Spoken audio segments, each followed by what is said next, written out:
into the SMO revenue assurance contract. The deal has been at the center of public discussions after journalists exposed allegations of corrupt dealings in an investigative piece. The president has commissioned audit firm KPMG to probe the alleged scandal and report within 2 weeks. Already, the Finance Committee of Parliament is set to conduct a probe into the same deal with a petition sent to the Office of the Special Prosecutor on the same matter. The minority in Parliament is unhappy about this development. Leader Kaisel Forcing, in a statement, says the move by the president has come too late in the day. He adds that Parliament has already started work on the matter and that this move is a mere attempt to whitewash another corruption scandal.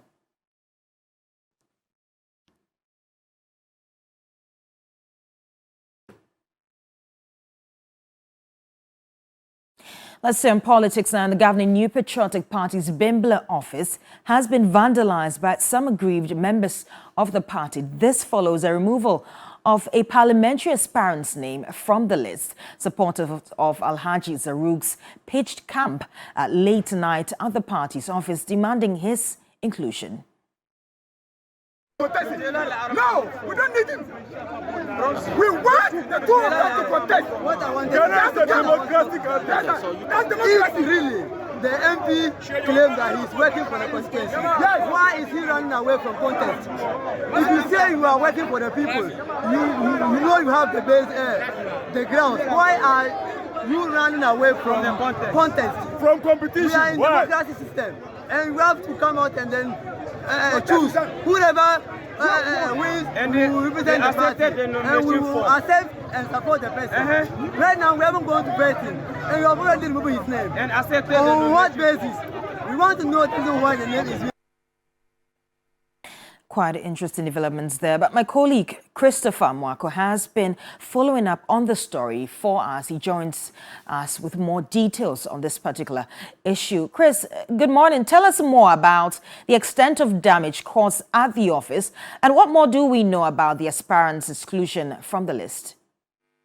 Yes, so Judith, the youth massed up at the party office yesterday, in the late hours of yesterday, and their reason was that they do not understand why Zaruk's name has been excluded from the vetting list because he filed his nomination to contest with Nitul Dominic, the defense minister. Unfortunately, yesterday when the list was released, his name was not part. So the youth, in order to register their displeasure, marched to the party office and destroyed some properties. The louver blades of the party office and some other properties were really destroyed. But Alhaji Nuhu Zaruk is one of the aspirants who came into the constituency with, since 2019, he has been supporting party activities, ensuring that he goes to the polling stations, the nook and crannies of the party, of the constituency, to ensure that he's able to convince delegates ahead of the primaries that is scheduled for 27th of this month. So he's been working in the constituency, trying to get the attention of delegates who will be voting in this particular primaries. Right now, Christopher, we know that the party has also issued a statement giving some directives on where the vetting will be taking place generally within the area. Run us through that. Yes, so if you look at the northern region, the vetting will be taking place at the Regional Coordinating Council of the Northern Region. So today the vetting is starting. 5 constituencies will take.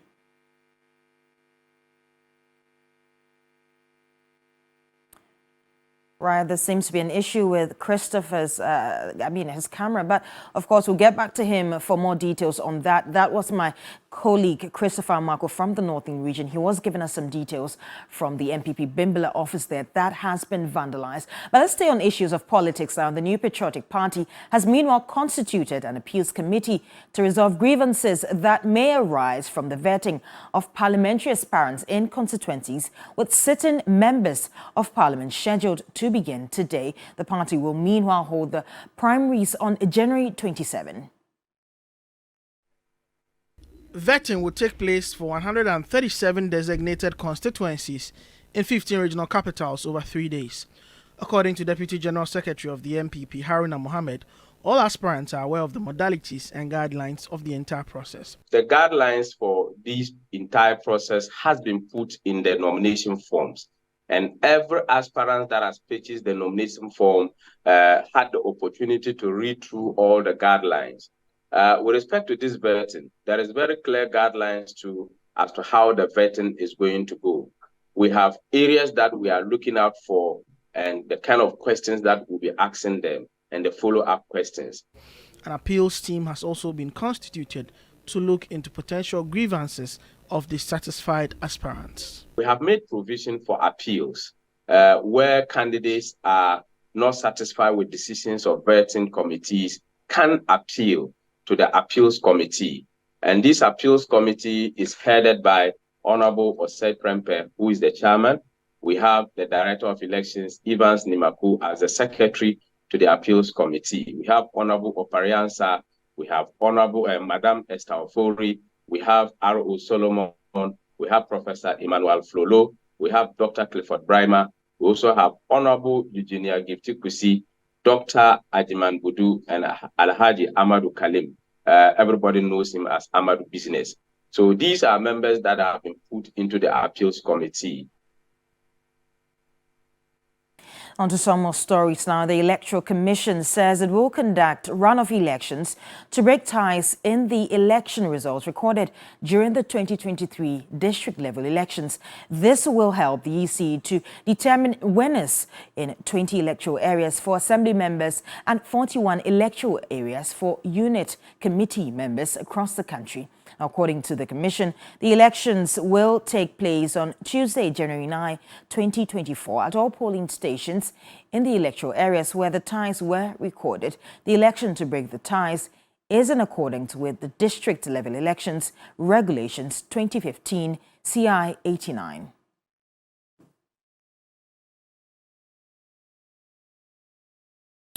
Let's talk about transports now. The Emission Levy Bill and Vehicle Income Tax Amendment Bill passed by Parliament are set to kick in effective January 2024. Elom Haliga evaluates the impact of the new taxes on passengers and motorists.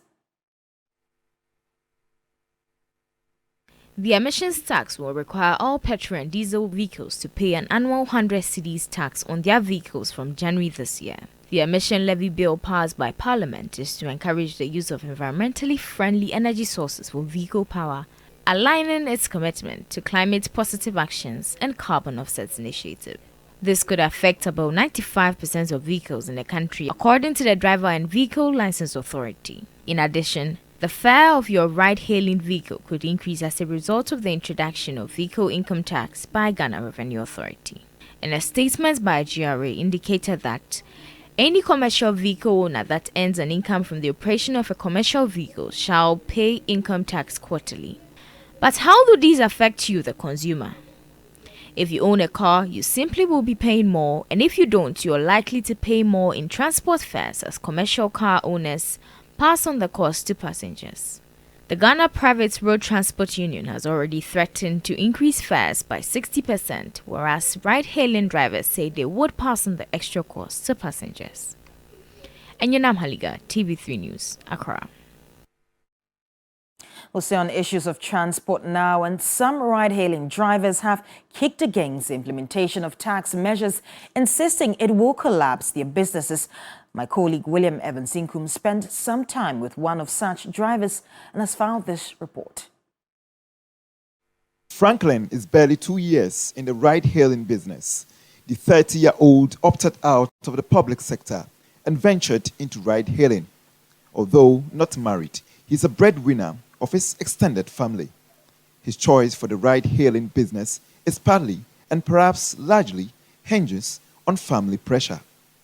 Business was thriving when he started.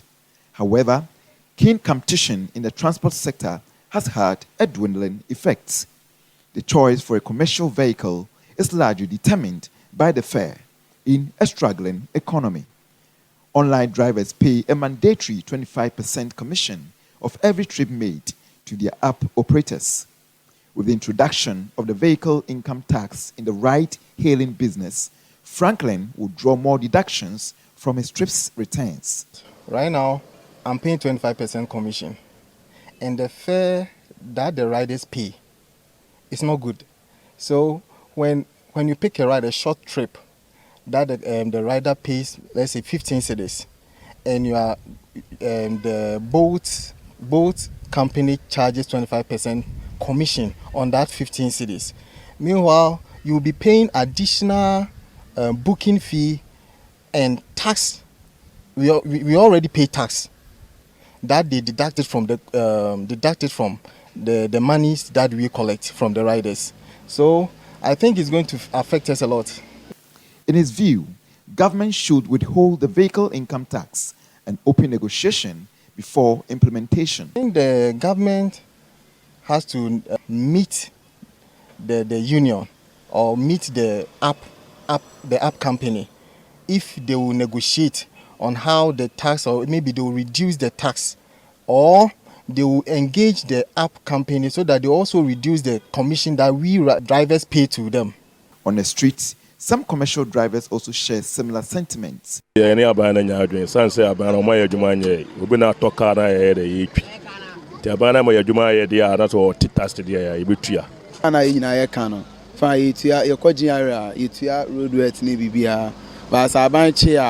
Roadwork for Monday Hood maybe amayo so nimsade ntiade ntina mo so mba bete eto free yes ombete tax. As per section 22 of regulations 2016 LI 2244, the GRA specified that any commercial vehicle owner that earns income from the operation of a commercial vehicle shall pay income tax quarterly. Let's do some education-related stories now. There's a looming crisis in the education sector as public pre-tertiary educational institutions resume from their break. At least 8 out of 10 trained teachers would leave the shores of Ghana and render their services abroad given the opportunity. For most of these teachers, the poor working conditions and disrespect for the teaching profession in Ghana leave them with no option but to move to developed countries for better remuneration. Ibrahim Abubakar has been assessing the impact of the mass exodus of teachers from Ghana. As of October 2023, as many as 10,000 teachers in the country had left to teach in developed countries. This figure, disclosed by the National Teaching Council, may even be more. The mass exodus of our teachers outside the country has not been captured as it is now. The number is increasing by the day. As at October, we know of 10,000 that are left. That is accounted for. And for those who did not pass through our borders, we could hardly put a figure on. So after October, those who have left, we cannot account them for. But for financial constraints, Abubakar Bansi would have joined his colleagues who recently traveled to the United Kingdom to render their teaching services. The father of 3 has been in the teaching profession for more than 2 decades and currently teaches at the Armed Forces Senior High Technical in Kumasi. There's reason we are many. So if you are many people are going, what's the worry? As I'm standing now, because of money, I would have gone. Because if I should go, the education of my children, I can cater for my children. I have to eat a better listen. Now, if a stranger come to my in fact, common food, I'm afraid. I'm praying that he should go ill as ill because the condition of life is not easy. A few weeks after writing her licentiate exams, Priscilla went for a recommendation letter to aid in a process of traveling abroad. The 25-year-old is of the view that the teaching profession is not respected in Ghana. In our country, Ghana, they devalue teachers. When I travel to other countries, though, they put value on teachers, so they will increase my salary. So why should I stay in Ghana? I have to leave the country for a better space. Although Ghana is battling with a teacher shortage, most trained teachers are planning to travel abroad in search of better conditions of service. Firdaus is in her second year as a teacher trainee, but has already made up her mind to leave the country after she graduates. To her, the condition of service for the Ghanaian teacher is not encouraging and enticing enough. If I have any chance, then I'm going. There are lots of students in Ghana, a lot of students. Some are even completing without getting jobs. So me leaving is not going to make anything fall short. There are a lot of students. The high attrition rate in the education sector poses a threat to the future of the nation's education and development. You have very qualified teachers who are leaving the shores. You have teachers over the time who have been at the grassroots, have come to understand the nuances, apart from the academic work, the morality of our students today, what we need to impact, what measures to use to curb certain behaviors. Now, it is the bulk of these teachers that are leaving the shores of the country. And when that happens, education tends to suffer. The conditions are not just favorable, and the teacher today is worse off than before. At a recent graduation ceremony at the Kwame Nkrumah University of Science and Technology, the Asantini Otumfo Osei II also raised concern over the mass exodus of professionals from Ghana. It is without a doubt a disheartening spectacle to bear witness to a substantial exodus of our health professionals, teachers and graduates, all departing our shores in pursuit of more promising opportunities abroad. While it is important to acknowledge that human migration is not inherently negative, it is equally crucial to recognize that if this phenomenon remains unchecked, it poses a huge threat to the future of our nation. We must collectively work to transform our country into an enticing and compelling destination for our youth, a place where they have unshaken faith in their capacity to thrive and succeed. For those in the education sector, until the government puts in the right measures and improve the condition of services of teachers, more and more will continue to ditch the country and render their services abroad, given the opportunity. Ibrahim Abubakar, TV3, Ashanti region. Let's stay on education-related issues, and several schools have observed diverse reporting patterns among students during the current academic year, presenting a unique twist to the academic calendar. Some first-year senior high school students began the academic year in December 2023, while others, influenced by their parents, delayed reporting until January 2024.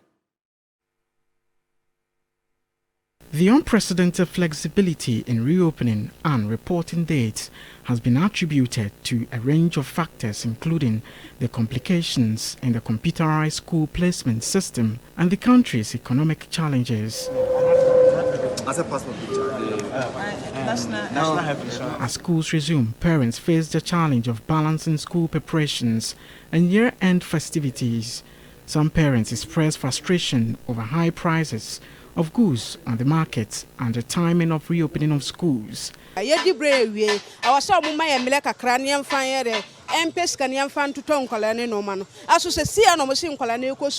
should have been given a maximum period to prepare adequately.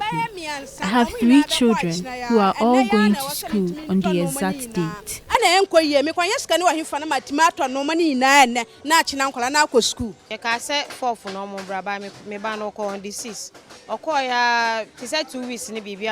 It's difficult for me because my child came home about 2 weeks ago and they are going back again. I have not been able to purchase her books, even though they are reopening tomorrow. Chop balls and trunk dealers at Timber Market at Adidenkpo in Accra also complained about low patronage. But because of Brunyano, slow down. The market was good from the beginning, but it has slowed down because of the end of year festivities. Parents need customers, Emma. Say, patronage is very low as compared to December. It's not like as compared to December. And I'm very much for it. But now they are buying it 1-1. Parents are eagerly purchasing school items for their children despite facing challenges, as they believe they have no other option. We'll end with some sports now, and Ghana coach Chris Hughton says the changes in the training camp venue from South Africa to Kumasi will not hurt the team's preparations in any way. He believes that the energy in Kumasi for the Black Stars will help the team on their course to doing well at the AFCON. In any preparation or any schedule, there sometimes can be changes. And what we have to do always as technical staff and an organisation is to embrace those changes and adapt accordingly. So that we will do. We will make sure that this is a good camp where we can create a spirit that we can do all the work that is necessary for us to do during a camp period. We will play a very good fixture here in Kumasi, where we will allow the supporters to watch the game. Sometimes a team during this period of time will want a game behind closed doors. What we saw this was an opportunity to open the doors for our supporters to, in effect, their farewell to us before we go to AFCON 23.